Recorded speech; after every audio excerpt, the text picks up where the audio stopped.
At sa kauli-uli ang pagkakataon po ay inilibot po ang labi ni Secretary Jesse Robredo sa bayan na kanyang pinamunuan ng Naga City. Bago dito dalhin sa Peña Francia Basilica Minor kanina umaga. Narito po report ni Mav Gonzalez. Isang misa sa pangunguna ni Manila Archbishop Luis Antonio Tagle ang inialay para sa yumaong DILG Secretary Jesse Robredo sa huling araw ng kanyang burol sa Malacanang. Paglabas ng palasyo, ginawaran ng kalihim ng departure honors. Si Pangulong Noynoy Aquino at mga opisyal ng gabinete nagsuot ng itim na armband, simbolo ng kanilang pagluluksa.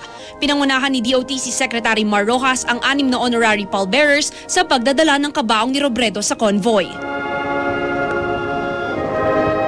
Sa pagdaan nito sa Osmeña Highway sa Makati, nagbigay-pugay ang BFP sa pamamagitan ng water salute. Pagdating sa Villamor Air Base, muling inalaya ng departure honors ang kalihim bago ilipat sa isang cargo plane pabalik ng Naga. Mula naman sa Naga Airport, dumiretso ang convoy sa Naga City Hall. Ang mga nagwenyo, matyagang naghintay sa pagbabalik ng kanilang pinakamamahal na dating mayor. We love you, sir! We love you! We will miss you, sir!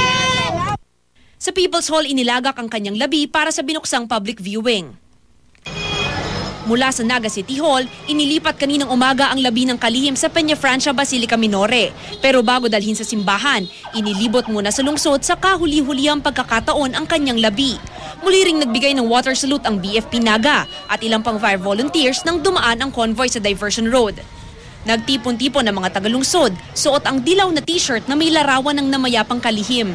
Pagdating naman sa Basilica Minore, muli siyang binigyan ng arrival honors. Sinundan ito ng isang misa na dinaluhan ng pamilya Robredo, malalapit na kaibigan at dating nakasama sa trabaho. Muling binuksan ng burol para sa mga nais magbigay ng hulong respeto sa pumanaw na kalihim. Mav Gonzalez, GMA News.